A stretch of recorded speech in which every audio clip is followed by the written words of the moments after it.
Welcome to Co-op Mode, round 92. This is the official video game podcast of Secret Friends Unite. I am one of your hosts, Todd Oxtra, joined by the Canardian, Mark Carabin, returning champion of food reviews. Yes. My recent appearance on the Snack Network. I'm going to be doing more too. Exclusive. You heard it here first. There's 3 exclusive Hershey bars released in Canada. I got one the other day, and it worked pretty well on the Snack Network. If you haven't seen the little taste test, it's like a quick YouTube short, or it's on like TikTok and Instagram and everything too. But yeah, I picked up the other 2 today. So 2 more exclusive candy bars that I'm going to be trying. My wife and I will be trying, and she popped in the video just randomly. I didn't think she was going to be part of it, and then she just popped in there. But yeah, check them over. The Snack Network, if you haven't subscribed already, they're great. They do a lot of fun stuff. But, is that Dave Moore? It is, yeah. Okay, yeah, Dave. Yep. The old name goes way back. Oh, absolutely. Oh, yeah. I've known Dave for a very long time, and we text back and forth about a couple of snacks in the past, and it's cool to finally do something and get it up there. And last time I bought an exclusive like Canadian snack, the whole house ended up getting sick, and I didn't like, and they got into it, and it was like, just finished the snack before I got a chance to film anything. So it's nice to finally do that. But yeah. Oh, those berry treasures up in Canada, Mark. Oh my goodness. Exactly. You guys get all the fun stuff. But you know what? We have something really fun on this episode because we are joined on the Co-op Couch by someone who likes to play games together. And that is Nave from the Gaming Together podcast. Nave, welcome. Hi, I'm happy to be here. This is good stuff. And Nave has introduced us to the wonders of Zencaster on a console. No one thought it could happen, and it's happening live. Watch the video. You'll see us all. And we're going to see how this goes. Oh, do you want video proof? I just did it, but I can do it for I forgot we're on video. Here, look at this. There's my dirty TV. Here's my Xbox Elite. And there's my guide eventually. You're just going to have to trust me, I guess. My guide decided I did see the guide pop up the first time. Yeah. Oh, there it goes. It was just a little slow. Yeah. Don't want to mess with the memory bandwidth too much, bringing up the guide. Say, we might break it any second. Any weird movements might break this situation, but we are glad the power of Xbox is bringing us all together tonight. This is very phenomenal. So Nave, we're going to talk more about what you do at the end of the show and where people can find you. But we want to get to know you a little bit better in your gaming interests by playing a game called Buy, Rent, Return. And I picked because not Black Sails. I'm blanking on the name. Skull and Bones, which was inspired by Black Sails, is finally coming out 5 years after it was announced. No one thought this game would actually happen, and it is. So I thought, you know what, we should talk about some long delayed games. So that's going to be the actual bonus round topic, but we're going to pick 3 that had a long and storied delay until they finally all came out. So we've got Duke Nukem Forever. 15 years after Duke Nukem 3D, it finally emerged. And I actually played that game recently on PlayStation Plus because they have it streaming. And boy, oh boy, is this game bad. I don't even know. I don't even want to tell you what happened in the bathroom in that game. Don't look it up. Breath of the Wild, 6 years after Skyward Sword, and I believed delayed multiple times. Didn't even come out. Well, it came out on the Wii U, but just barely. Then we have Kingdom Hearts 3, 14 years after Kingdom Hearts 2, and about 85 GBA games that were prequels, side stories, and everything like that. I think they covered every genre of game, but the sequel finally came out. And very easy to follow naming conventions for every single one of them. Naming conventions almost as easy to follow as the narrative of the story itself. Yes. And you know, Haley Joel Osment started that game as a young child, and now he's on, what was he on, The Boys? I think he was on The Boys as a character in that. So all grown up. Really? Wow. Yeah, he played a character with mental powers. So there you go. So with these games and the delay, Nave, what would you buy, rent, and return of these games? Now, I'm definitely might get kicked off immediately for this, but I have a real soft spot for horrible games, and I don't know why that is. And so, with that being said, I think you know where I'm going. I think I'm going to buy Duke Nukem Forever. This game, I actually have a soft spot for it because me and one of my good friends who hadn't talked in many years got back together randomly over Duke Nukem of all games. And he was like, "Hey, I saw you were playing this. Let's just talk and party and like play this game together." We get about halfway through the game and we decide to restart from the beginning on the hardest difficulty and race to the end. And he ends up I get to the last boss fight first, but he beats me because I start getting I go on straight tilt whenever I start getting mad. Like I just start performing at suboptimal levels. And so I could not beat this last boss and he just laughed me. And I'll never forget it. It's such a painful loss on my street cred for video games. I've lost a Duke Nukem Forever race. But because of that, I'm going to go ahead and buy Duke Nukem Forever just so I can look at it and know what bad games look like. It's a memory you'll live with forever. Speaking of memories I'll live with forever, you mentioned that Breath of the Wild was on the Wii U. Well, what if I told you that I played Breath of the Wild on the Wii U? That was how I experienced the entirety of that game. One of those 6 people. Not all heroes wear capes, folks.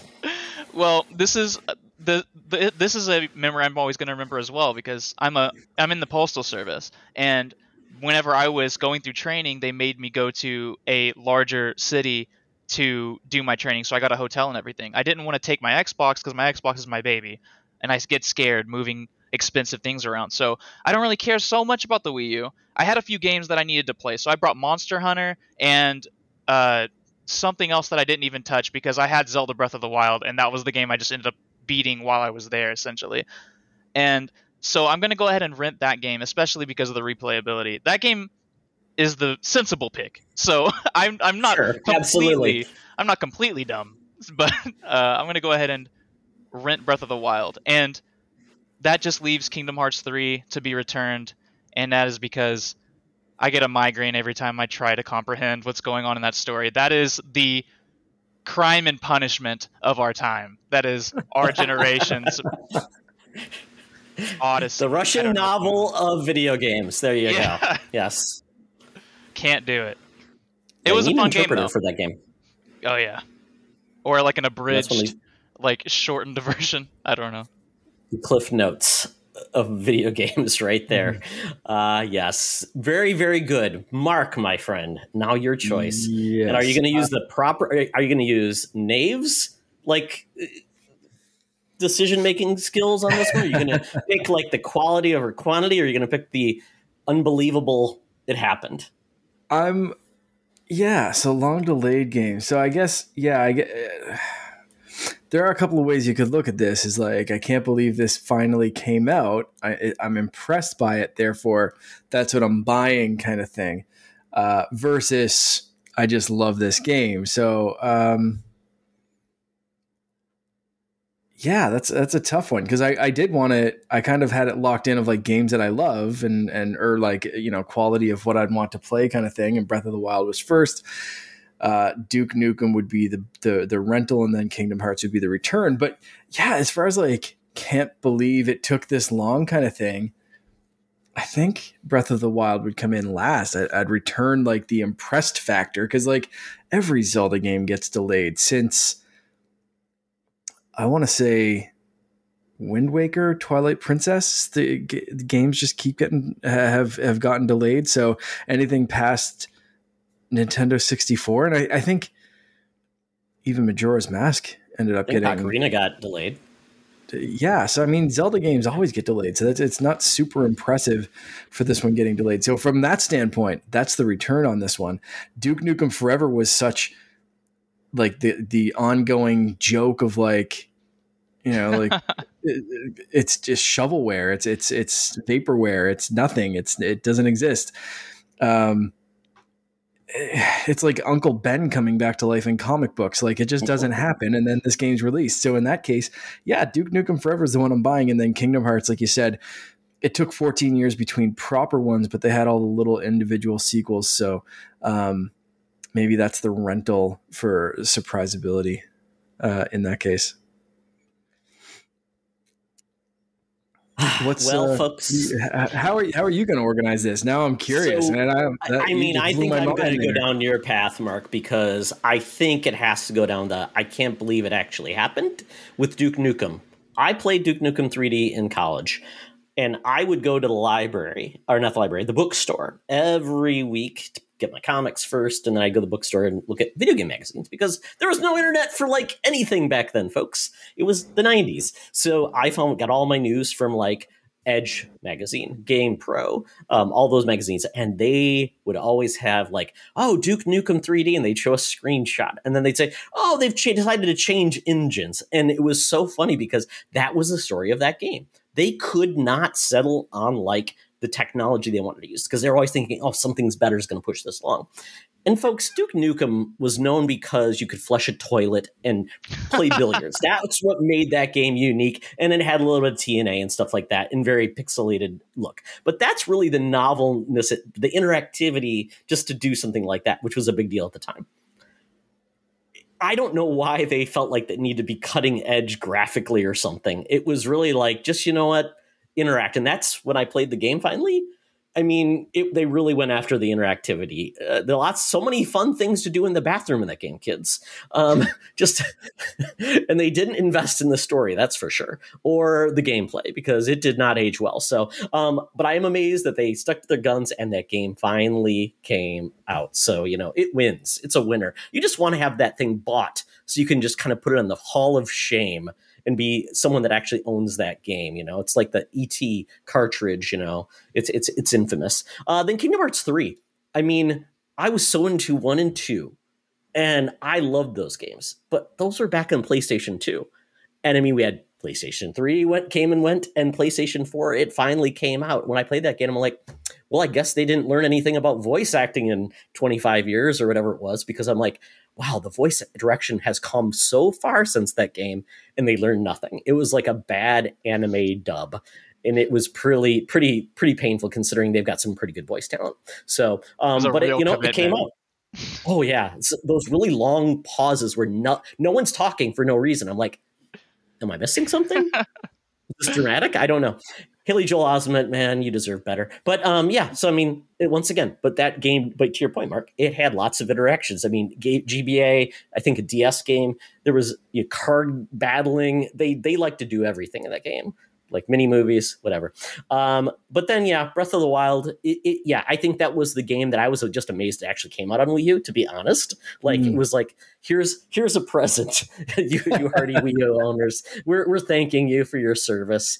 It's like, what is it, the DS where they gave you or the 3DS where they gave you that, like, those virtual console games or whatever for free. Oh, yes, the ambassador program. Yeah, it's like, I still have those. We're going to reward you.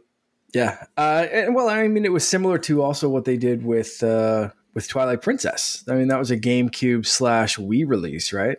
And they just flipped it because you had Link had to be right-handed because most people were using the Wii remote in the right hands to track the sword movement correctly. They just literally just mirrored the game. So if you wanted to play the game correctly with Link in his correct left-handed pose, because Link has always been a lefty until that game. Yeah, play it on GameCube. Yeah, and if you're watching right now, Nave might be the only person whose podcast is standing up. So this is going to be an endurance test for Nave. So let's see how he does. Oh, I'm used to it. It's the worst. I'm going to make everyone angry when eventually I start talking. I'm going to start pacing around. I'm going to leave the camera view. I'll come back. I have really bad ADD, I guess. That's okay. It's fun. It makes it entertaining. Brock McLaughlin he has a standing desk. I think he was standing up for Holocron, but this might be a co-op mode first. Oh, do I need to stand? I can stand too. As you can see to my desk lifting, I will play the game as well. We'll see how this goes. I feel left out. I'd have to hold my webcam up, or else you're going to be just staring at my midsection. No one wants that, so I'm just going to sit down. Yeah. This is the reason we are on YouTube, folks. Just see what's happening. Yeah. You'll enjoy the ride. Yeah. You never know. You might see another floating balloon behind Mark. We never know. Not today. No, the Bluey balloon sadly is deflated, but it's over in front of me. But never forgotten. No. Oh, well. Well, thank you for playing the game, gentlemen. I think we've all come away very happy with our picks. But we're going to move on to something we've actually hopefully been enjoying playing, and that's we start with Nave. What have you been playing, man? Well, I've been diving into this game called Deadly Premonition on the Xbox backwards compatibility program in honor of it shutting down. Rest in peace. And this game is something that I've always heard, like on the grapevine, that this is some kind of cult classic. It's like a really cheesy kind of Twin Peaks-ish Japanese take on American life. And I'm like, that sounds amazing, but I was way too young to be able to handle how like B movie this game is. Not the B movie with what's his name, Seinfeld. Yeah, not that. But yeah, I was like, this game is horrible. I don't see what everyone sees in it. There's not nearly enough explosions for me. And so now returning as a semi-functioning adult to this game, I have been infatuated with it. Like, I don't know what's going on, but it is so Japanese and so out of left field with so many different things. Like, it's all about you're an FBI agent investigating a murder, and that's very serious, and there's like scary Silent Hill things going on, but it also is like you're talking to this rich man who owns almost all the land, basically Mr. Burns from The Simpsons, and he's wearing a gas mask. He's the most scary looking person, and he's like, hey, for lunch you should try what I try for lunch, a peanut butter tuna and cereal sandwich. And you're like, that sounds disgusting. And then there's a 15-minute exchange where it's like, you're not a real investigator if you just completely dismiss things out of intuition. And he's like, and then he eats it and he's like, this is delicious. I'll have what he's having. And I'm like, what is happening? I just witnessed someone getting disemboweled a little bit earlier. We're at the diner arguing about cereal sandwiches. Disgusting. I love it. It's the American, it's the Japanese and like, I kind of want to try that, like peanut butter and like. I mean, I think the natural choice is like peanut butter puffs, and like a peanut butter sandwich, and you get Reese peanut butter puffs. Like, Todd, you're the cereal guy. What kind of cereal would you recommend in like a peanut butter sandwich? Oh, good question. Good question. So, if you want to have something complimentary, you could do peanut butter with a little bit of honey nut Cheerios. Oh, yeah, I like that. Yeah, because it's not going to overwhelm you. It's going to complement the peanut butter. Right. Yeah, because my pick was way too much peanut butter. I was definitely leaning to something like as unintrusive as possible. I was thinking of Kix. I was like, those things don't taste like anything. Oh, yeah. See what you're going for. Yeah. They're for your kid who you don't want to have any sugar and to be not entertained or energized by the experience. It's like when the colors zapped out of yourself, like in a video game or something. It's like the colors. It's like what is it? Reverse Twix or Trix? I don't. Trix, the one with the rat egg. Yeah. Trix. Yeah. Exactly. Yeah. They just drain. It's Trix before they had the colors with all those artificial flavors. Funny story. My company, we tried to become healthier. We used all natural colors. They looked horrible because natural colors are typically not that bright, and the kids hated it. So we put it back and made it the old junk food that they loved. And Trix is back. I love that. Man, this is a weird tangent, but like, do you ever see that clip of like Jamie Oliver showing kids how chicken nuggets are made? And it's like just chicken goop, and it's just all like just disgusting pink goo, and they like form it into chicken nuggets. And at the end, he's like, "So would you kids rather real chicken breasts of like white meat, or do you still want chicken nuggets?" And every single kid is like, "No, still chicken nuggets, 100%. Yeah, let's like get some nuggies right now." And he's just like, "But why? They're disgusting. They're pink goop. It looks like toothpaste." And they taste good. Screw off, Jamie Oliver. Like, we don't know who you are and we don't care. Give us chicken nuggets. I absolutely relate. He looks so defeated. It's amazing. I would, if I was a kid, I would swan dive into that chicken paste. It's like pate, right? That's my answer. If I was a kid. That's exactly, yes, of course. There's always a caveat. Mark, you have a kid, so you can say, "Oh, because of my child." Right. Yes. Safe. Kids are great excuses. And my favorite thing is going to McDonald's once a year to get the McRib. I don't know what McRib is. There's probably McRib little organisms that they harvest from a lab, but McRib, I accept it's McRib. Straight off the McRib tree. Delicious. It's got We're having a rib drill fest here marks, this weekend. like drill marks are like spray painted on it or something. Yeah. I want there that we go. guy's job. Well, Mark, I think you missed the part where he said he put tuna fish though in the cereal sandwich. I said no. I said like get rid of the tuna fish. What kind would you? Just peanut butter. No tuna fish. Forget it. Yeah. Okay. Anyway, let's circle back to Deadly Premonition. Exactly. Cereal talk, but it's like the Japanese interpretation of like America with Twin Peaks, which is so amazing. Bizarre.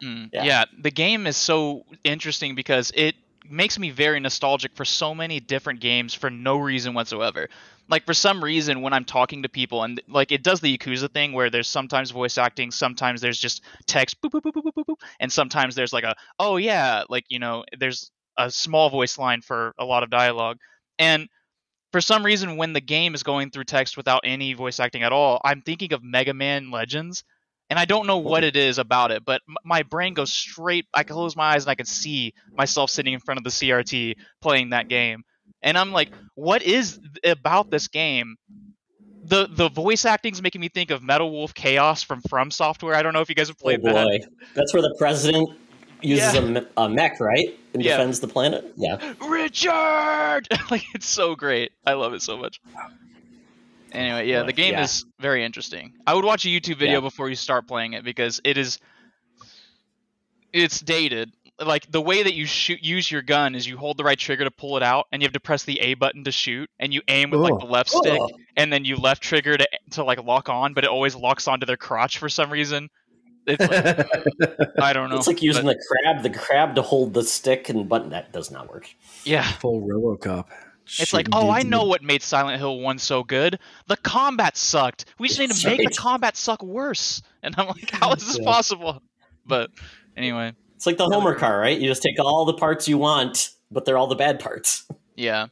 Oh, and the best part, I forgot to mention, this is the reason why I stopped playing it yesterday, is because there's a real-time clock, or it's not real-time. It's more like every 10 seconds is a minute in the game. And it's like, you wake up at 10 in the morning, and you talk to a witness, and they're like, I'll meet you after work behind the diner. Meet me at 11 p.m. And you're just like, okie dokie, and then that's it. Then you're just supposed to do stuff until 11 p.m. And it's not like I was gonna say Tony Hawk, but what am I thinking of? Grand Theft. It's not like Grand Theft Auto where you go to the Laugh Shack and you can burn some time looking at Cat Williams, or I think that was Grand Theft Auto 4. But it's like, you just sit there, you just go to the park bench and sleep like a homeless person. I don't know what you're supposed to do. Like, surely there are activities. I just have no idea where they're at. Because the game set your alarm on your phone, have it set there, and come back in 8 hours, and you'll be ready. Oh, God forbid you miss, because it's like she's gonna be there from 11 to 11:30, and if it's like Dead Rising almost. There's so many different games that it evokes in my brain, but like it's like Dead Rising where there's a time frame where you can miss it. Fortunately, you just wait till the next day, but that is so much extra waiting, and you have to eat. And it's like, it's so strange. I don't know. It's very good. It's very interesting, but it's not like fun. So you gotta work for it. But you might be better off just watching a playthrough on YouTube or something from someone who knows what's going on. Because I absolutely don't. I'm like Googling how do I pass time fast, and I'm like, I don't know how to get through it. Amazing. It's like one of those like interesting like art films. It's like that wasn't good. I don't ever want to see it again, but I'm really happy that I had the experience to see something that weird. Like that's what this is sounding like to me. It is definitely out there. It's the room of video games. Oh, hi, Mark. It's very similar. Hi, Mark. It's very similar. Very, very good, folks. So I'm sure Nave sold you all on that, so get on it while it's still backwards compatible. Well, thanks, Nave. Mark? Looks like you've been playing a game that looks like two names put together. Yes, I have been playing Spidersaurs. This is a new game from WayForward. They sent me a code. So this game actually comes out I think this week, as people are listening to it, it will be finally out July 14th on PC and console. It's already out on Apple Arcade, so if anyone wants to play it there and you have Apple Arcade, you can play it there. But I've been playing it on Switch. It's like I said, it's going to be launching everywhere: PlayStation 4, PlayStation 5, Xbox One, Xbox Series, PC. $20, so it's pretty good. So I'm just going to read basically the press pitch from this game from that WayForward sent me. Get ready to save the world from the Spidersaurs menace. Inspired by Saturday morning cartoons and classic run and gun action games, Spidersaurs is launching digitally on console and PC July 14th. Get the drop on these dinosaur spider mutant monstrosities and prepare to experience the arcade-style action of yesteryear, complete with 2-player local co-op, 12 weapons, horizontal and vertical scrolling mayhem, intense bosses, and endless enemies to blast. Plus, there's that jammin' theme song and animated intro by Powerhouse Animation. When I fired this game up, my wife looked at this and she saw that intro and she was like, "What are you watching?" I was like, "No, this is a game." And she was like, "This looks like a Saturday morning cartoon." I was like, "Okay, WayForward did it." Nailed it. It is voice acted. It is really well animated. Like, if you've seen any of the modern Shantae games or anything, like, you kind of know what to expect from the WayForward animation style. There are 2 players, 2 characters. One is in police training and uses a potato gun. The other is a punk rocker named Victoria that uses a guitar to shoot things. As she like shreds on the guitar, it shoots out different projectiles. This game's just wacky. It's called Ingest, which is a spin on like InGen, making dinosaurs for Jurassic Park. These guys are making Spidersaurs to solve the food crisis of the world. So they're combining dinosaurs and insects and want people to eat them. Yummy. But the first few things that they released, the first few genetic monstrosities that they released, started altering people's DNA, and that's why you're called in to fight these Spidersaurs as they overtake the facility. And each boss you defeat, you get a different power up, so you can get things like double jump, wall crawling, spider web kind of shoots out from you. It's like really weird. So like it doesn't change your appearance; it just kind of alters your abilities. And I want like the end of this game, and I haven't beat it yet, but I want the end of this game to just be like you turn into a Spidersaur yourself, kind of like District 9 kind of style. Nice. But it is really fun. It's tough. I'm playing it on the medium difficulty right now, and I had trouble getting through stage 2 already. Like that was my first like stage, the intro stage 1, you kind of blow past, and then stage 2 hits you, and it's like, okay, well, this is very precise. There's like, it's in the description, like waves and waves of enemies, and like a tough boss fight at the end. So it's very satisfying when you do beat it. And once you do beat it, there are unlockable like arcade mode, speedrun mode, all that kind of stuff. It's the same developers as Contra 4 and feels very much in the same vein of those kind of games. It's when I first saw the power-up abilities and stuff, I thought it was going to be more Metroidvania style, but no, it's just kind of like run, gun, shoot, go crazy. You shoot things out of the air, same thing as Contra style, and that upgrades your weapons. And if you get hit, it knocks them back. Like it's just straight up Contra style. Playing this after playing Ninja Turtles was a bit of a, like, I'm in a retro groove. But one thing I noticed playing Ninja Turtles, I wanted more talking, more dialogue. And the reason that they didn't do that, the developer said, was they didn't know if they had the voice actors or they could do that. So they didn't write the game with that in mind. These guys have their voice actors. Like I said, everything's fully voice acted. It's great. But sometimes I just want to get back to the game. And I wish, like, in between stages, there's a lot of dialogue of like, you go back to this conference room and they explain things, where I wish maybe you could just start a level and it'd come through on an intercom or a communicator or something and be like, okay, the Spidersaurs are in this section now, so that's why we transported you to the jungle. And do that. You know, I wish it would do something instead of just like walk and talk, right? Yeah, right. It's like listening to text, press A to move on. Listen to, press A. You can kind of skip through it, but for me, I wish that dialogue happened with something a little bit more interesting than standing, your two characters just kind of standing in an auditorium, just being like, I'm ready for action. Okay, we'll get, But aside from that, it's really fun. Definitely worth $20. And if you like those kind of games, like it's great. And I haven't tried the 2-player yet. I really want to get to that, but kind of ran out of time before we recorded. So is it there we go. Or is it only online? Local. Perfect. It is local. I don't even know if it is online. I got to check that one out. Can't tell you how many times we've wanted to play a game on our show and just completely bummed. Like Cuphead is the biggest example, especially with the DLC coming out.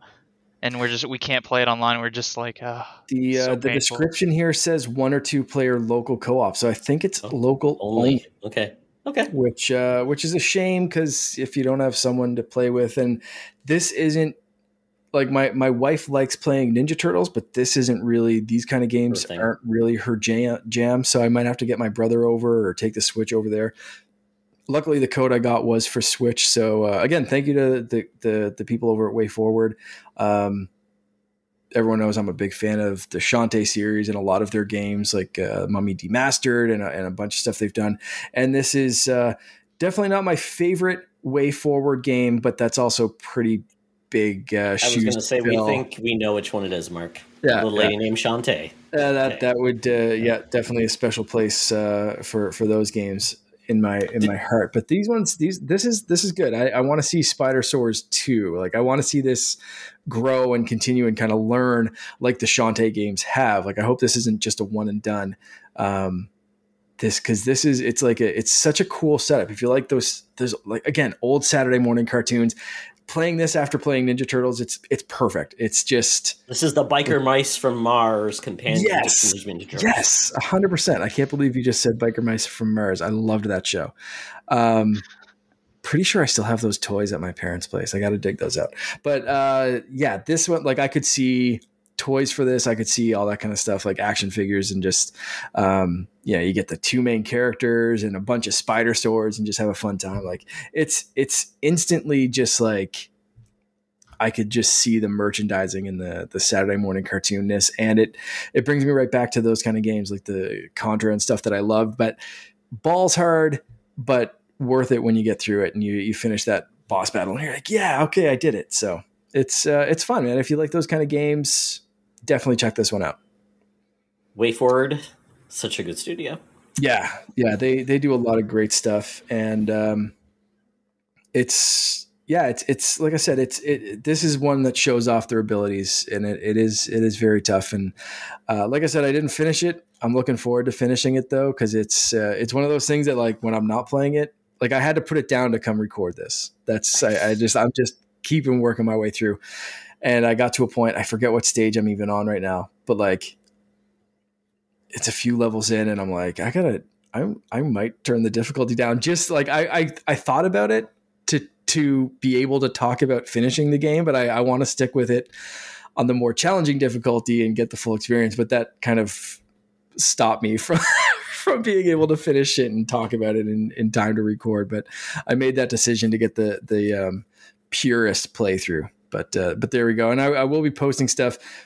So by the time people are listening to this, I'm going to be allowed to post stuff. But right now, technically, if you release this episode tonight, it's I can't even do that. So I'm glad that the timing worked out really well for this review. Perfect.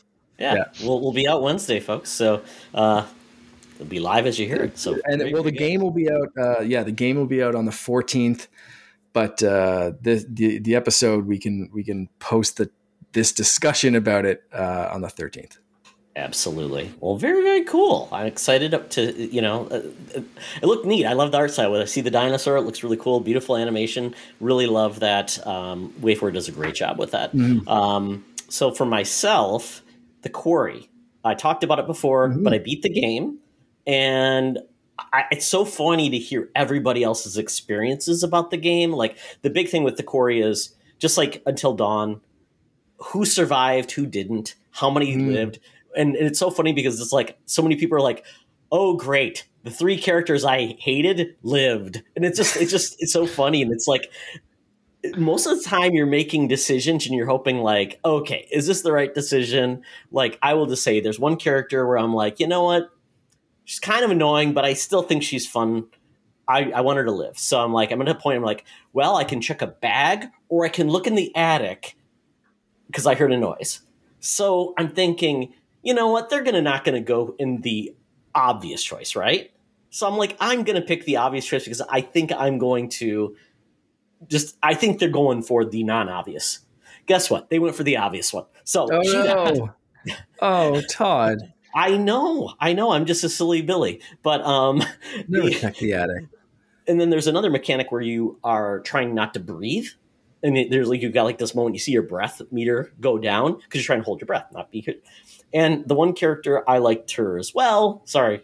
I don't have anything against females or something. I'm just bad at playing this game apparently, because as the screen came up, I hit the A button really quick, but I let go, and I'm like, oh crap! So yes, I was toast. But yeah, I mean, just it's so much fun. Yeah, a couple of the dirtbags lived, but it's kind of neat because the way they end the game, and it's different for everybody. And it essentially ends with the podcast. And you hear them, and apparently the podcast changes based on evidence you found and how and who survived and things like that. I'm like, that's a novel approach to it, and it's got different endings. And this game will have multiplayer coming out, kind of like past the controller mode online.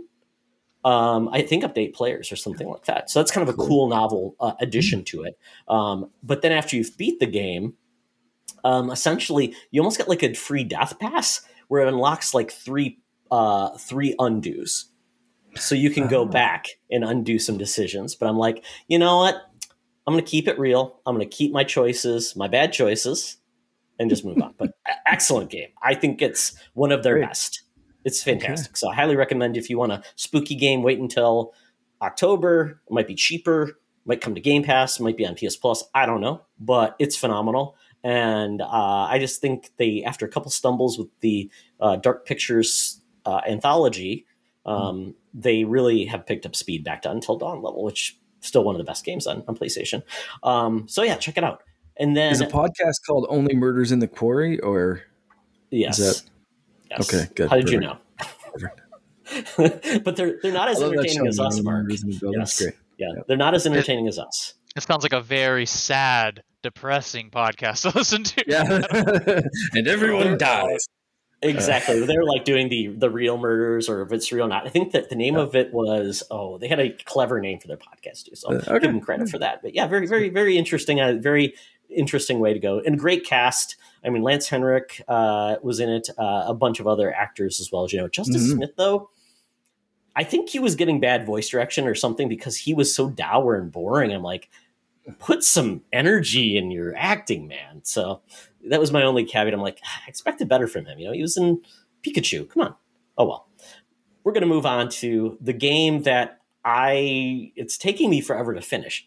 I started Luigi's Mansion 3, in 2019? I'm still not done with the game. It's taking you a little bit.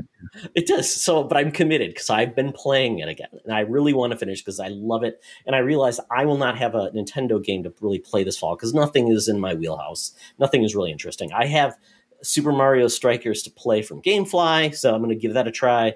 I got Wii Switch Sports, which I haven't played yet, but I've got that now too. My move kind of messed up everything. So, but this is probably going to be my Nintendo game that I end the year with. So I will finish it though, hopefully in next week and finish it. But I realized something.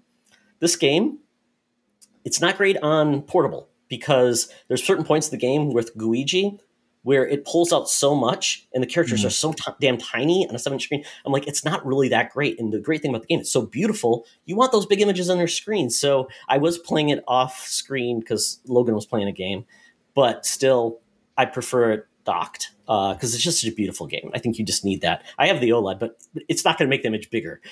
So that's where I feel like a game like that where it pulls out a lot I don't want a 2-centimeter Luigi. He's too cute. If anything, the OLED makes it worse because it's a 720 screen, just bigger. So it's like you want that shrunken down for more fidelity, right? Like you're just making the pixels bigger and making everything kind of it's more vibrant, but it's a little fuzzier, I suppose. Kind of like what you got from the 3DS XL when you went up to that. It was like, oh, it's such a big screen. It's like, yeah, it's a lot fuzzier. You look at something like the Game Boy Micro that had like the most beautiful screen of a handheld ever because it was like tiny little tiny. Yeah, it was great. It was a belt buckle. Anyway, it was great, except it gave tiny children arthritis at the age of 8. Screen wise, it was great. Function wise, it may have had. Well, screw those kid hands. Now those adults who are playing it, they're crippled for life. Exactly. Yeah. And I tell you, the Binbach Procons, as I call them, are a dream. They make playing the Switch portably so much better. It's like having a Pro controller on the sides. It's wonderful. I recommend it to anyone that doesn't love the Joy-Cons. It's a better way to play because, quite honestly, no, I'm not taking it anywhere except to sit on my couch. So I like a bigger controller. It's essentially the size of a Steam Deck when you do that, but I love it. So definitely recommend it. Complete tangent here, but since we're talking about Switch and we won't be back to that, what do you guys think about the Splatoon design Switch OLED and Pro controller? Doing anything for you, Todd? Yeah, I know you're not like a huge Splatoon guy. I like the design, everything of the dock. I just hate the pea stain color they picked. It's so. It's like, why didn't you go with purple or something like that? The neon yellow looks like a pea stain. Sorry, but I think the design. I like the elements they added to it. I like it. Yeah, Nave. Maybe they were going for that ye old Nintendo 64 see-through consoles with all the different colors. They were going for those really weird-looking ones that no one ever picked. No one had those by choice. Everyone wanted purple or black, but everyone got like. Yeah. No, it's good. It's good. But the Pro controller, I still feel like they could take a note from PowerA with their controllers that look so cool because essentially you get a little bit of design on that Pro controller, but then it's just like a one color on each stick. And it's like they need to up their game a little bit because they've only had like 4 custom Pro controllers in 5-6 years. Yeah. It's been pretty bad. So anyway, that was it. No, definitely not I might go with the Pro controller just because mine's from launch, the battery's seen better days. I might go for it, but otherwise, no, I'm definitely not getting the system. I have my OLED. I'm good to go. So that's where we'll leave that. All right. So we're done with playing games. So we're going to talk about how you're going to watch game news in 2023 because E3 is back, baby, and it's being run by Reed Pop, who does some of the biggest events in the world. They do Star Wars Celebrations. They do Emerald City Comic-Con, New York Comic-Con. I think they used to do C2E2, but they know how to put on a show and they know how to put on business shows because they do an actual business-related show, which is great because that is really what E3 was created for. But the other thing they do, is do events with lots of fans, which E3 has sorely missed. So this is coming back in 2023. It's going to have a digital presence plus also in person.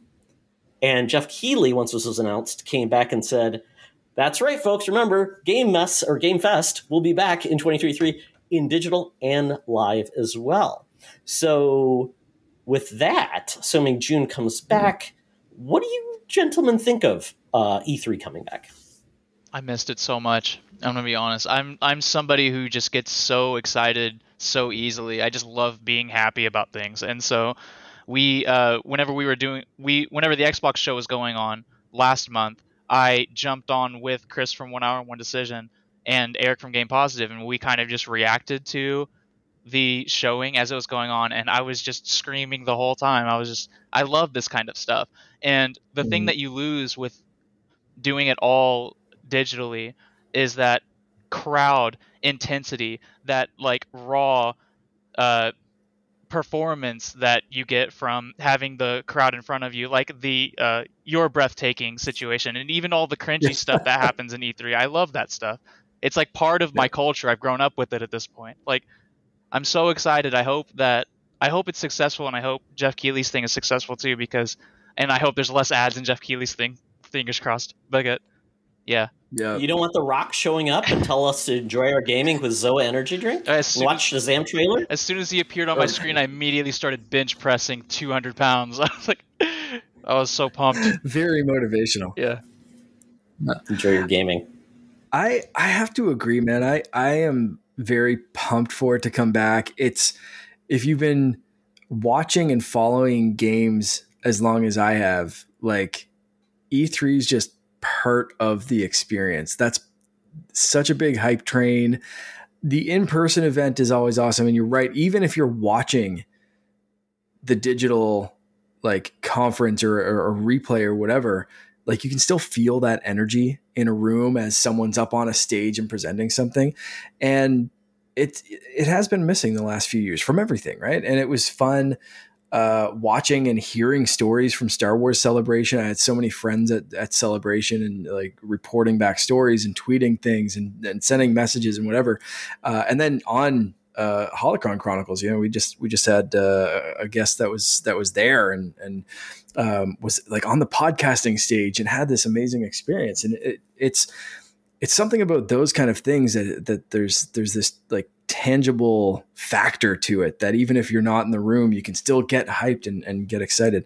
But I also love E3 in the past as just, it's such a condensed thing. You knew everything was happening for these couple of days where Summer of Gaming, Jeff Keighley, there's been some cool stuff going on but he hasn't been able to bring everything together as E3 has in the past and put deadlines on things. And I don't know if maybe that's going to continue. Can E3 wrangle the big companies again and get things back to how they were? Or is that kind of a thing of the past altogether? And we're going to see it next year. But I hope it is. I hope it's this few days of a celebration of gaming that, because it's in person, maybe the companies will show up. Maybe there'll be a presence. And we still haven't had a proper Nintendo Direct. We had like a mini and a couple of game showcases and stuff like that. Sony's been really weird and doing their own little weird thing. Xbox kind of showed up and showed off, but that was about it. So next year, all these companies, I think, after all these game delays, are going to have a big lineup and hopefully have their ducks in a row to all be like, here's 3 days of goodness. Let's go. And I miss that. And I miss the cohesion of E3 as much as, Keighley tries to do some great stuff and the, ads or this or that or whatever. And I mean, I watched it all replay. We talked about that on the show and I skipped through a lot of the stuff that Keighley did. So to me, it was a great show, but like from Todd, you watching it live, you had a very different experience than me who could hit the fast forward button and skip through chunks at a time. So, we're going to see. I'm excited right now that it's coming back though. E3, even just the name, it's just like, yeah, celebration. You're like, it's gamer Christmas, right? Like it's that anticipation and excitement. So, Todd, how are you feeling about it? Yeah, I'm of two minds. I hope this is a new improved E3 because the ESA, which previously ran E3, was a hot trash mess. They didn't really have any experience doing this stuff, and they just kind of hoped that other people came and made it good. But then when you had things change, where Nintendo did digital events, and then Sony said, I'm not showing up anymore. And then Xbox didn't even have their presence at the show. They had their own theater, I think, at the Microsoft Theater, where they had a lot of their own stuff. So, and then Activision wasn't showing up. And it seems like it was like everybody was doing their own thing. It devolved over time. And it became, the halls apparently became like a ghost town to a large extent. So what I'm hoping is, and I hope it's not, divide and conquer between Keighley and E3, because that means you're getting like half of the good announcements in two places, so it dilutes it. Who shows up where? I mean, Jeff Keighley should get some good positive vibes for keeping things going since E3 just decided not to show up anymore. So you hope that Jeff Keighley's efforts with the Game Awards and everything like that is rewarded with, some loyalty. But the best thing we could hope is Jeff Keighley becomes the face of E3 again, and under his banner or something becomes the media face and all these other things. Reed Pop does the show floor stuff, brings, has the connections that works for both the media, the fans and also the companies. And then we hopefully can get some synergies from it. And I loved G4.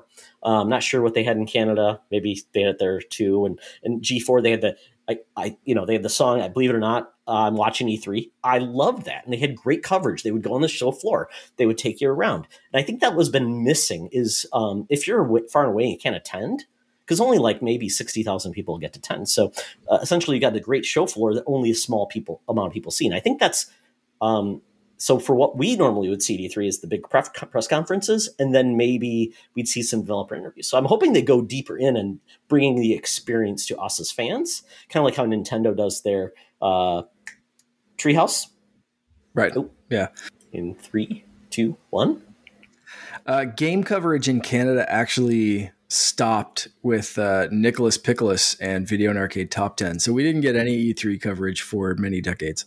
And that is a lie because a lot of stuff happened up here. But if any Canadian listeners are like, yeah, Video and Arcade Top 10, Nicholas Pickles, that's his real name. Great show. Anyway, yeah, no, E3, we had all that stuff up here.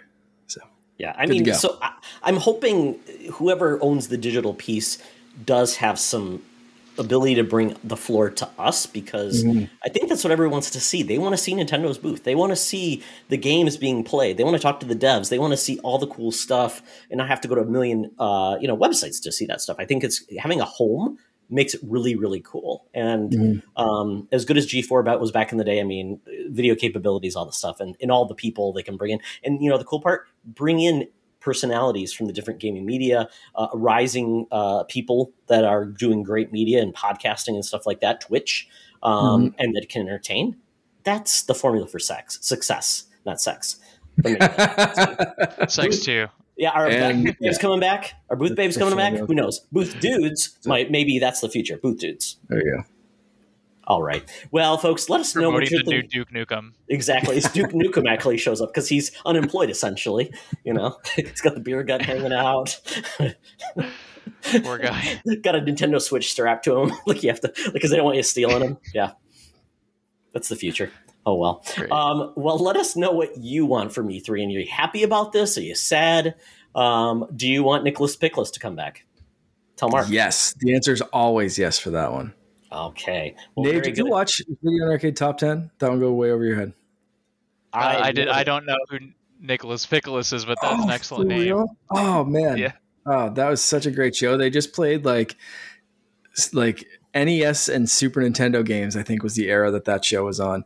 And they literally just like played games and whoever got like further in the game, they'd have some like arbitrary thing of like who won, but it was like just all kids competing against each other playing like random NES games. It'd be like, yeah, this person got like 6 coins, so they win, or this person didn't die, so you win the prize. And they basically just got to bring the game home, and like everyone else won a pack of gum. It was like the most Canadian video game TV show ever.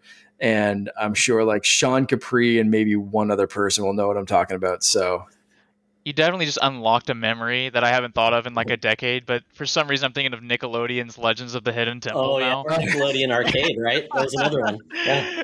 Yeah, I remember that stuff, and I was into it. I thought that rock was real. Oh, hell yeah. Absolutely. They brought that show back. It's on the CW now. They have Legend of the Hidden Temple, like the reboot. So check it out there, folks. I had Starcade growing up in the 80s. With the kids would come in to play arcade games. And it was funny because the host was like the stodgy old dude who was like, what? You want me to talk about video games? Oh, crap. Puts out a cigarette. He might have even smoked on the screen. Who knows? But yeah, he got kind of talked into it. Yeah, there we go. Yeah, amazing. So we'll go from there, and we'll talk about the bonus round, kind of where we started. We're bringing it back at the end, and we're talking about games that were delayed. And we talked about some that have come out, but there's still some that we don't know if they're ever coming out. Canceled are they in some type of weird paradox where we'll never know if they come back? So, games that have been announced, but we have no clue if they're coming, no screenshots, no videos, no nothing. Are you still hopeful, or should you abandon hope? So are there any games, gentlemen, that you're like, this game was announced and it's the game I've always wanted, but I don't know if I can still hold out hope. Is there any that you hold in your heart? I don't think this game was ever announced, but it was mentioned that it was in the works, and it was Tony Hawk remake for 3 and 4. Dude, yeah. And I'm very disappointed that it was from the Hawkman himself talking about how it's not happening anymore. And I don't know. Whenever the acquisition first started being talked about, the Activision acquisition, say that 10 times fast, from Xbox, they verbatim were like, Guitar Hero, Tony Hawk. They started naming off different franchises, and I was like, yay! Of course, I don't know if anything's actually going to happen, because why would something good happen to me? But the Tony Hawk game I would really have loved to have, or Spyro coming back. I mean, Crash Bandicoot got his own game. Like, bring some of these nostalgic things. Put like a smaller team on something nostalgic. Pull in Obsidian. Obsidian's doing great with all of these little small projects that they're going out on. And I don't think that exactly answers the question, but off the top of my head, I can't think of any delayed games right now. It's funny, like with that, even though Tony Hawk himself was like, they're not developing the 3 and 4 remake. To me, combined with them saying like, we want to, there's so many things like you just listed off, Guitar Hero and this and that, and whatever. It's like, well, okay, was the 1 and 2 remake successful enough that they're just doing a new game, that they don't have to do like faithful straight remakes of 3 and 4? Like maybe it'll be kind of a like Super Mario Kart kind of thing where it's like a new game, but there's also some old stages and some cool stuff. And it's like, because I think 1 and 2 was successful enough. I don't know, man. I thought it was anyway. Like this is the problem, Mark. They're owned by Activision. Guess what? Every studio that's not Infinity Ward or one of those other studios, Neversoft, what is it, Toys for Bob, all the cool studios that were doing all the cool stuff are now like support studios for either Call of Duty. That's what Neversoft is working on right now. So, and then I believe one of the other studios that was doing some really cool stuff with, like Guitar Hero and stuff like that, is now I think support and completely a studio with Blizzard and working on Diablo. Yeah. So it's like, I just feel Activision is has so many cool IP that just got basically sacrificed for Call of Duty. Oh yeah, brings a tear to my eye. It was like when I woke up and I checked Twitter one morning on trending. I saw Harmonix, the guys who make Rock Band.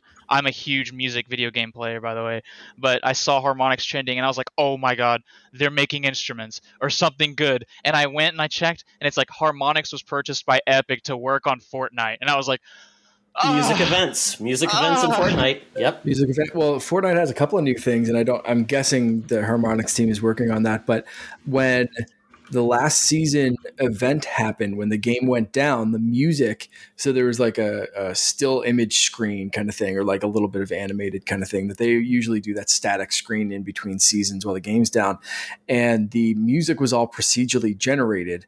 And I think they've been using that in the new season as well to do some like tunes and stuff when you're running around, because then it's not going to get hit by copyright and streaming and all that kind of stuff. So, they've been doing some interesting stuff with music, but nothing that it's like get excited for Harmonix being part of the Fortnite team. Like they're doing some very interesting, like AI kind of, like I said, procedurally generated music, but like it's not Rock Band.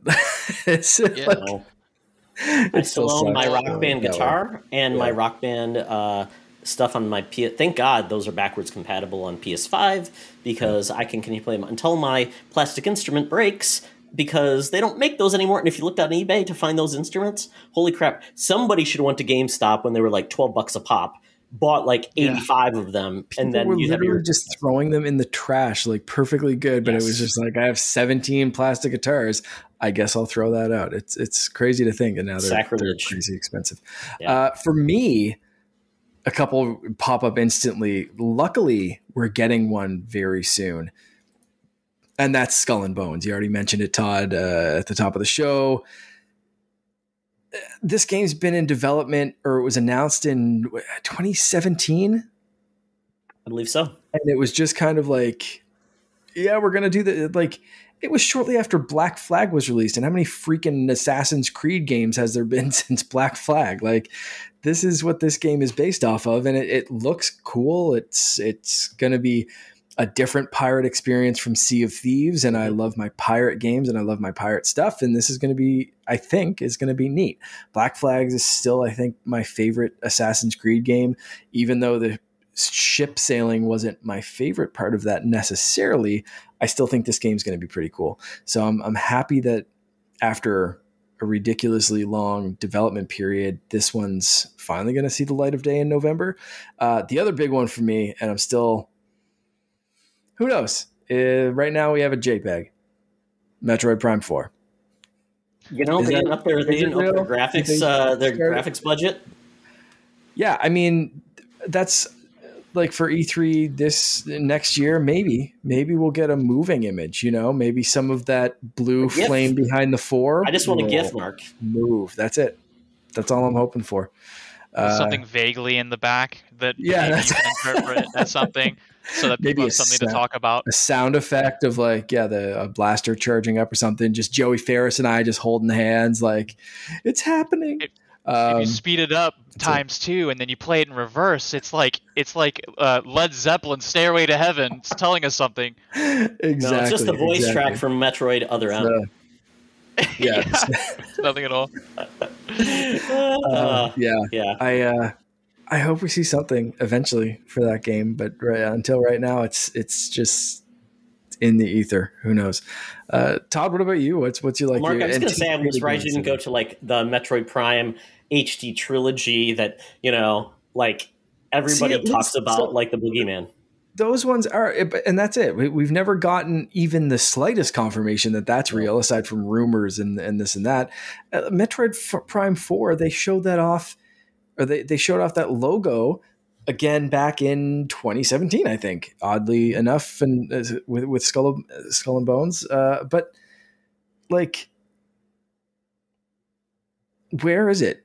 Like that's all we've heard, and we've heard that they're still working on it. They've restarted development. They brought retro back. They whatever, like it's been going through hell basically. So at this point, it's no wonder we haven't seen anything, because I think they've basically threw out 2 or 3 years worth of development and started from scratch, is what it sounded like. But I hope we get something, just an update or anything, really, at this point.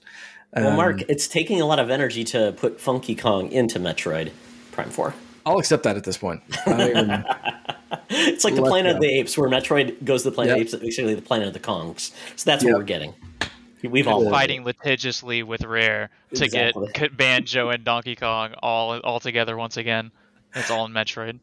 I'd do that. You know, that if that's the first game we get in the Smash Brothers universe, the SCU or Smash, that's the connective tissue of Funky Kong breaking through the. Yeah, Samus, you have to help us, man. Yeah, I'm in. Let's go. Samus on a surfboard. That's all we've been waiting for. Yep. Yeah, I get it. That's why the surfing technology, it's not hard. It's not very easy in video games. So exactly. That's why I haven't got a new wave race. The wave physics has just gotten harder. Exactly. Too much. Right. Yeah. Mark, I was going to say, and I thought about this when I thought about pirates and everything with you. You remind me of Steve the pirate from Dodgeball. That's all I'll say. Oh, thanks, Alan Tudyk. Yeah. Exactly. I love Alan Tudyk. He's a good bird. Yeah. You can dodge a wrench. You can dodge a ball. I've got 2 off the top of my head. One's an oldie but a goodie, and one's a more recent game that don't know. And that would be Beyond Good and Evil 2. First, that's an oldie but a goodie. Beyond Good and Evil was a niche cult classic, and then I think it was first announced that it was coming back. Like, we saw like this weird like teaser video back in 2008. You're like, oh, it's happening. Oh my God, there's a pig. Yeah. And then it's like nothing. And then they officially reintroduced it, I think in 2017. Okay, there you go. Well, that's the last it was seen, wasn't it? Okay. Well, I think the initial announcement, I have to look and see what the initial announcement was. But I mean, we're talking about, a game. It's been 20 God, we're almost at 20 years since Beyond Good and Evil. And talk about that. And then when they reintroduced Beyond Good and Evil 2, it was like this weird, like, dystopian world where they wanted people to create the assets and not get paid for it. And it was weird and huge. And I'm like, that's not what we wanted. Why are we getting this game? It's so insane. The creator left. Michael Ansel is gone. He's gone from Ubisoft. He was a weirdo, apparently. And it's been dead silent since. But apparently this game, and maybe because, Skull and Bones exists, maybe there's a sign of life. But I don't know. I just don't have any faith. But I love the first Beyond Good and Evil. Play it if you can. It's backwards compatible. It's HDified. I don't know if it's really aged well, but still, it's such a fun, engaging game. And I just wish they would have just made a proper sequel like 2 years after and had fun with it. But you know what? A girl photographer with an Uncle Pig. I mean, that's a story that, just makes millions. Yeah. The more recent game is a game called Last Night. That was announced at the Xbox Showcase in 2020. And it was a game similar to, it seems like every Xbox game, or they have one game that stands out, like Cuphead. Like Cuphead just stood out. It's an indie. People loved it by the art style. It stood out. Last Night is another game similar to it, where it has this really cool, it looks like Blade Runner with pixel art, but in that really cool, detailed way, with almost like rotoscoped natural movement. And it looks phenomenal. Shit, I remember this. I just had to look it up because I wasn't remembering it. But yeah, that game looked awesome. It was like, it kind of gave me, it's like a 2D Octopath Traveler, like action platformer kind of looking thing. It's wonderful. The art style just stands out and looks so compelling. And it's like, oh, wow, I'm so cool. I'm so glad we're taking, like, to your point, Octopath Traveler, like that pixel art, but putting it in 3D, making it more advanced. It doesn't look like a throwback game. It looks like something new and unique. And I loved it. And I'm like, I cannot wait to play this game. Mm-hmm. But I've heard rumors, and I'm actually in the Discord for this game, like all the news announcements, just to hear if anything's going to happen. And apparently there's been a lot of negativity with this developer and some things like that. So I'm just like, I don't know if this will ever happen. So, I mean, it's just a shame that, something that looks so promising and unique and stands out that may never make it because of just drama behind the scenes and, issues with developers.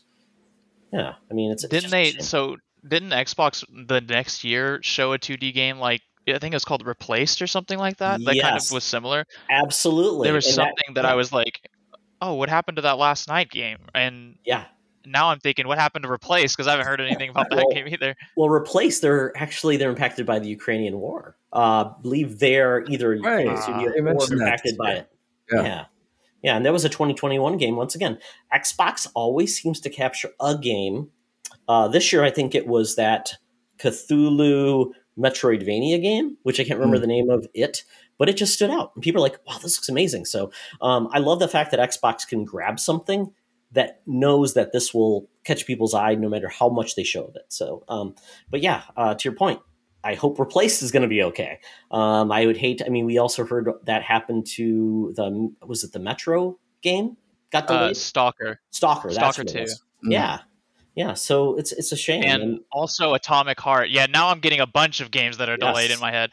It's like, well, now I'm thinking of Half-Life 3. I could have. That's the easy. That's the cherry picking from the tree right there. I had it. I was like, you set me up, and I was like, I don't know. I'm just gonna wander through this question and not answer it. That's the low-hanging fruit. Yeah. Yeah. I mean, to your point, and I mean, another game I could pull out of my butt is I'm blanking on the name. It was an Xbox original title. Really, really cool concept, space. Didn't pull off everything very well. Orson Scott Card wrote it. It was by the guys who did Shadow Complex. Really, really cool game. And it begged for a sequel because it ended on a cliffhanger. It never came back. I'm blanking on the name. And they had a weird contest where they were like offering $1 million if you finished the game. The contest was a ruse. It never happened. They never gave anybody the money. I'm blanking on the name. But if I'll think about it, I'll bring it up. But I mean, you brought up some great games. I mean, and I mean, we all hope these games come out. So in your heart of hearts, the games we've talked about, do you still think they're going to come? Yeah, and before I finish up, found the game, Advent Rising, check it out. I don't know if it's backwards compatible. Hopefully it is. Hopefully it is. Isn't Advent Rising the game that, like, it's like if you beat it, you get $1 million or something like that? Yes, and they lied. I didn't even think about it. It's like the McDonald's Monopoly thing. Like, when I was a kid, I was like, oh, that would be so nice. And then I just forgot about it. I went and played Brutal Force or whatever it was called. You got 3 railroads and you didn't get to finish. Exactly. Yeah. So I think, do you think these games will ever come out that we talked about? For me, I mean, the ones that I mentioned, Skull and Bones, we know a release date for that is in November, November 8th, I think they said. Anyway, November. At Metroid Prime 4, I'm sure it'll come out eventually. Will it come out for this generation of hardware, or will this launch Switch 2, Switch Pro, 3, Switch D, S? Who knows? But eventually, I don't think they're going to leave that franchise behind. But yeah, I think eventually that will come out. For the other stuff, who knows, man? How do you feel about Beyond Good and Evil 2? I don't think it's ever coming out. It's kind of like Splinter Cell. And that was another game. It's like, that's finally announced to come out. So I think it's going to be like Splinter Cell, but if it does come back, I think it's going to be like the spiritual successor, part 2, and they're going to go back to the original concept versus this crazy game. And they'll use that engine for something else. Yeah. Nave, what about you? Like, do you have any confidence in any of these games eventually coming out? Or are you kind of a glass half full, glass half empty? How are you feeling on these, like, up in the air kind of games? I'm very nervous about those games that are, like, being disrupted by that war in Eastern Europe. That's really depressing. And I'm remembering, I can't remember which dev it was. It was one of the Ukrainian ones, but they were doing like a development update on like the few people who were left in Ukraine. I think most of them evacuated. It's really crazy stuff. And I don't, what happens to because I'm pretty sure Atomic Heart is also delayed, but Atomic Heart's made by a Russian company. I don't know what's going on with those guys. Like I don't know how any of that works, honestly. I'm so out of the loop. And yeah, I'm worried about those games in particular. Selfish. That's a selfish thing to say, I guess. But I mean, as far as a lot of these other games, like Half-Life 3, I think that's gone. I think that, what else did we bring up? The Replaced game. That's one of the Ukrainian games. The other one though, the one that reminded me of Replaced. What was it called again? Last night. Yeah, I'm afraid for that game as well, because when you started bringing up the negativity in the development studio, I vaguely remember things being talked about as well on Twitter. I just don't remember exactly what was going on. I think it was like one of the lead devs, something about YouTube. I can't remember. It's just, as soon as I see, if I see a black hole forming, I go, oh no, and I back away very quickly, and so I have to get out of there. But what do you think the chances are we'd see another Tony Hawk? Not a remake. Do you think Activision, do you think Microsoft's going to make good on the name and do something new, or do you think that one's dead too?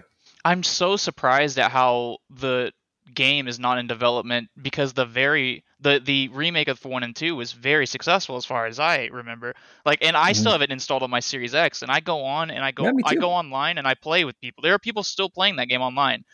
Granted, there are people still playing Fable 2 and stuff like that. I don't know what's going on, but I definitely got a fish in Fable 2. Somebody traded me a fish. But yeah, and the people playing Tony Hawk are really good. The people that are still left. So it's the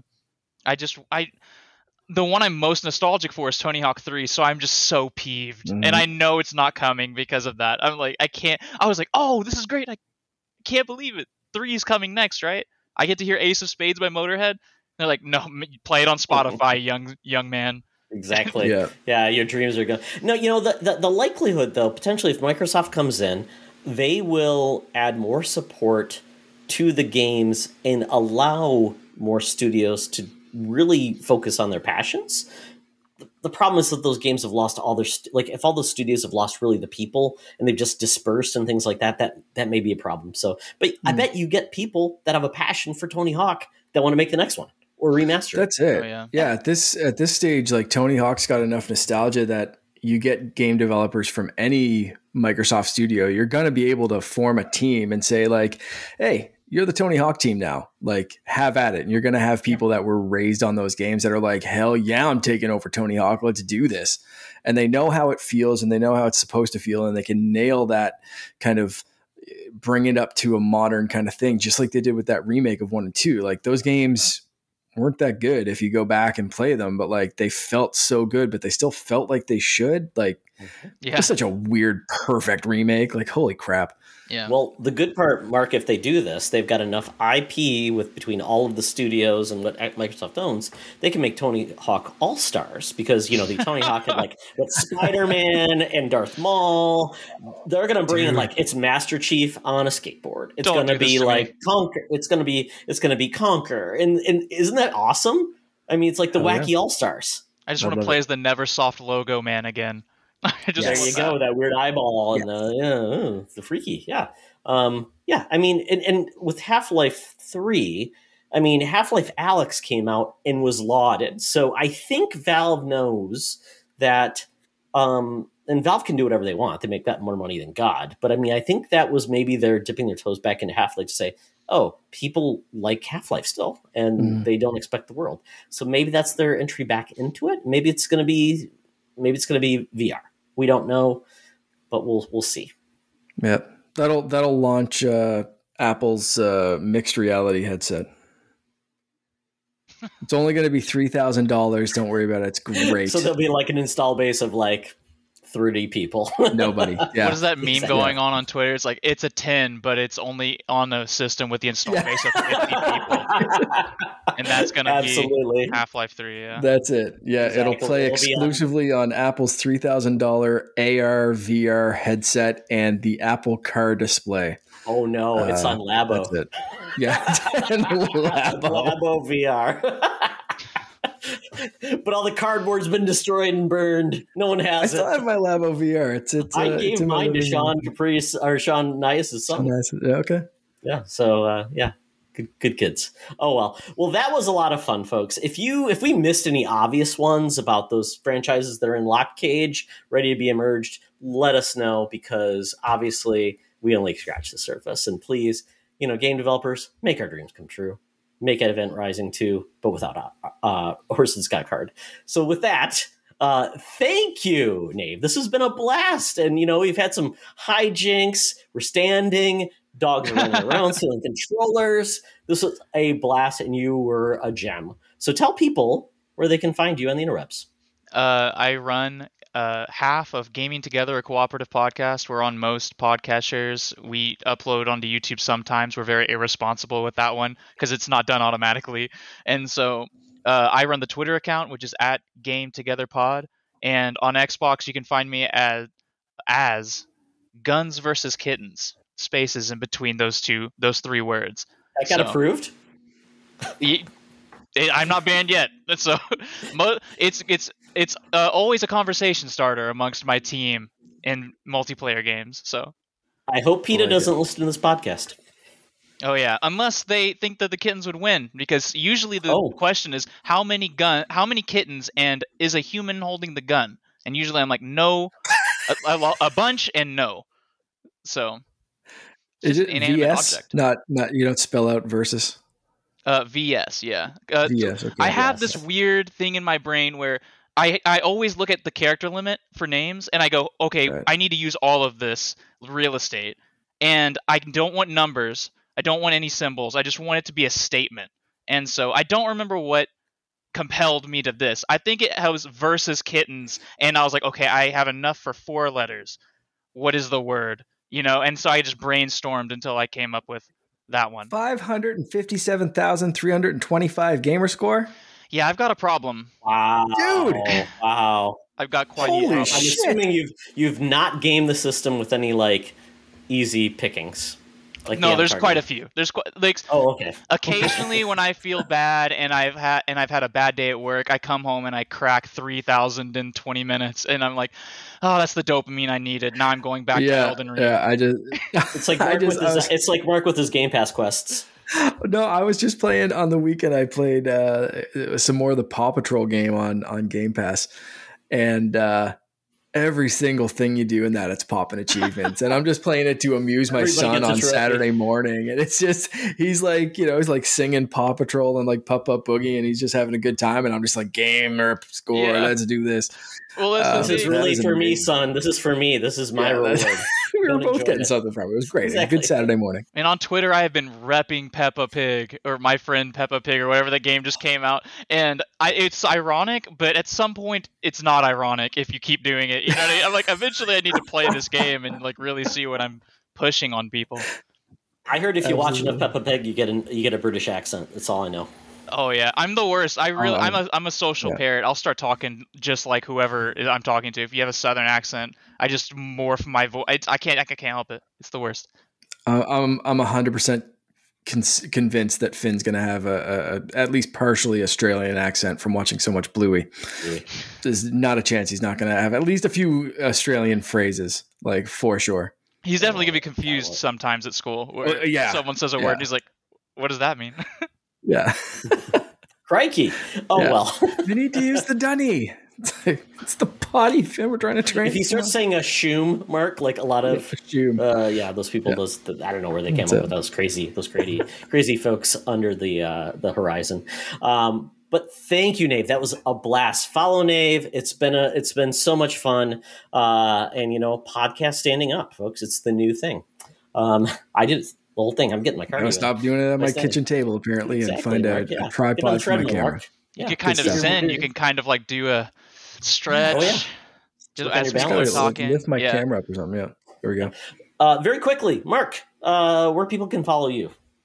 _Canardian on Instagram, Twitter, Twitch, TikTok, wherever you want to find me, and in the Discord as well, and on Switch and Xbox, just Canardian.